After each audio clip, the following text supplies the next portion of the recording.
Pancha-tattva, what do we mean? Pancha means five, and tattva means truths, or actually ontological categories. The channel 2 needs to be up a little bit.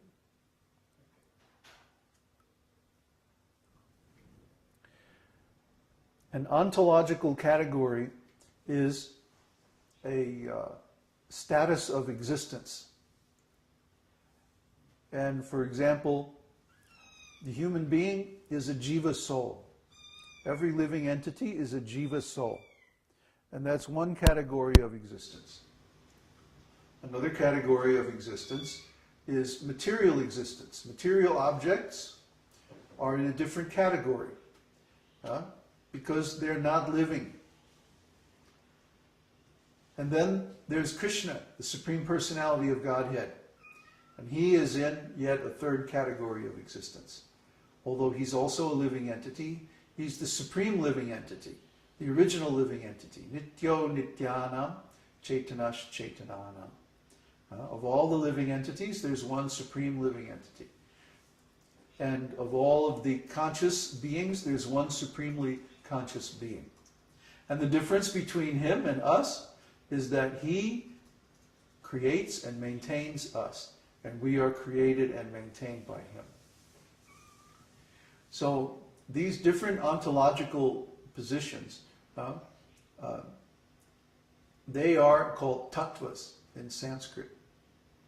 A tattva, it can mean a truth, like an absolute truth. But in this particular case, Pancha-tattva means 5 categories or ontological levels of existence.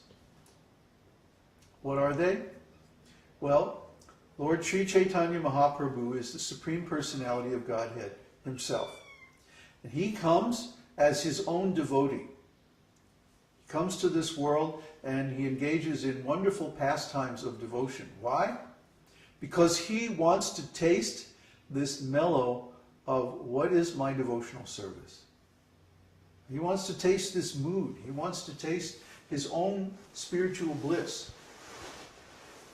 He sees his devotees, and especially Srimati Radharani, in states of ecstatic bliss that far surpass even his bliss as the Supreme Personality of Godhead. And he wants to know, what are my devotees feeling? He wants to taste this for himself. He says, Srimati Radharani, her bliss is 10 million times mine. So I want to know, what is this bliss? What does she see in me that gives her such tremendous bliss? So Krishna comes as his own devotee, Lord Chaitanya.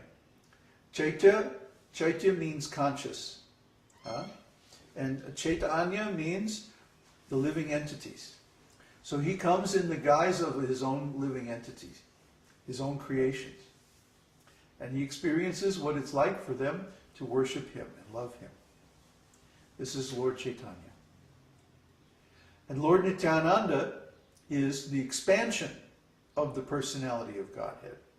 Lord Nityananda is the principal expansion, the first servant of God, and the first guru. He teaches about Krishna in many, many different ways. And in his many different forms, for example, as Sheshanaga, he is always chanting the glories of the Lord with his thousands and thousands of mouths. So we have 2 ontological categories. The Supreme Lord, Sri Krishna Chaitanya Mahaprabhu, and Lord Nityananda, his first expansion.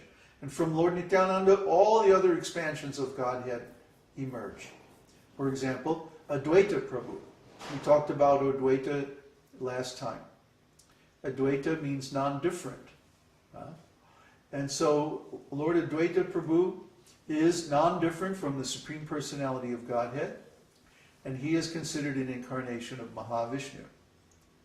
Mahavishnu and Shiva combined. So he represents the Tatashta position between the spiritual world and the material world, because that's where both Lord Shiva and Mahavishnu exist. course, Lord Mahavishnu emanates the jivas also. He emanates the jivas and he emanates the Maya Shakti, the illusory energy that creates this material world. So then there's Gadadhar and Shrivas. Gadadhar is very esoteric. Remember, Krishna Chaitanya Mahaprabhu is the personality of Godhead. Lord Nityananda Prabhu is his expansion. Lord Advaita Prabhu is his incarnation. So now, what is Gadadhar? Gadadhar is his internal energy. Gadadhar and all of his associates are known as internal devotees because they embody the energy of Srimati Radharani. Check the rice. It's okay? Okay. So, why does the energy of Srimati Radharani incarnate along with Chaitanya Mahaprabhu? Because Krishna is kind of taking lessons.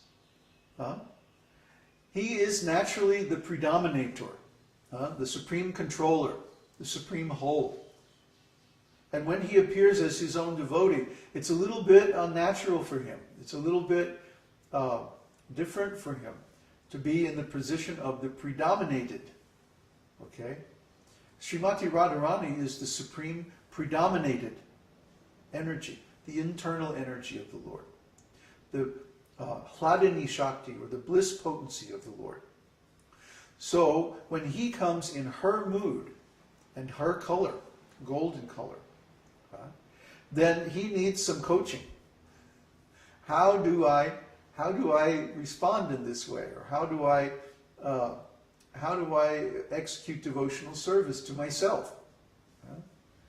Krishna needs some advice. So Gadadhar comes, and Gadadhar perfectly embodies the mellows of ecstatic love. And he teaches those mellows to Lord Chaitanya by example. Gadadhar always considers himself a gopi. He's the servant of the gopis, Manjari.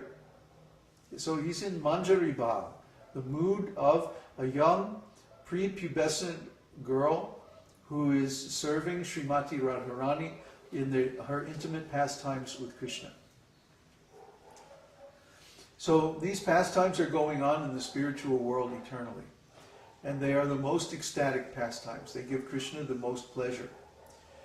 Therefore, the devotees who follow in the footsteps of Srimati Radharani, who become servants of Radharani, and who engage in Krishna's service as if they're young gopi girls, they please Krishna more than any other devotees.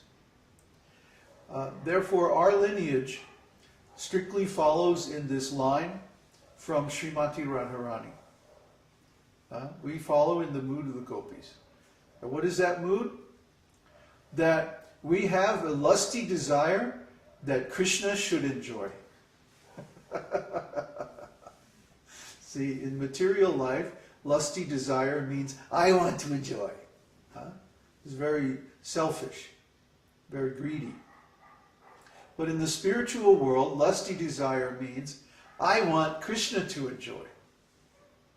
This is almost inconceivable. Because in the material world, we never experience that someone wants us to have a good time. Usually we see everybody is competing to enjoy each other. And especially in relationships between men and women, you see this competition at its height. And that's why unless the relationships between men and women are regulated by religious principles, they almost always break up. They almost always fail. Because this competition is like two animals fighting. Unless these strong passions and instincts are regulated by spiritual principles, then they almost always lead to a disaster. And that's our experience in the material world. But in the spiritual world, the same instinct is turned around. Instead of saying, well, let me enjoy, the gopis are saying, oh, let Krishna enjoy. Let us make arrangements for Krishna's enjoyment to the highest possible degree. And so what are they doing? They're going out in the forest. First of all, they dress themselves very nicely to attract Krishna. And then they go out in the forest and they create these beautiful pastime places called kunja. Kunja means like a bower of trees. And of course in Vrindavan all the trees are fragrant, blooming, or fruit-bearing trees. There's no useless trees in Vrindavan. So all the trees in Vrindavan, they have some beautiful qualities. They have some extraordinary qualities. They're called kalpa vriksha, or desire trees, meaning that if you stand under one of these trees and you make a wish, then your wish automatically comes true. So in the material world,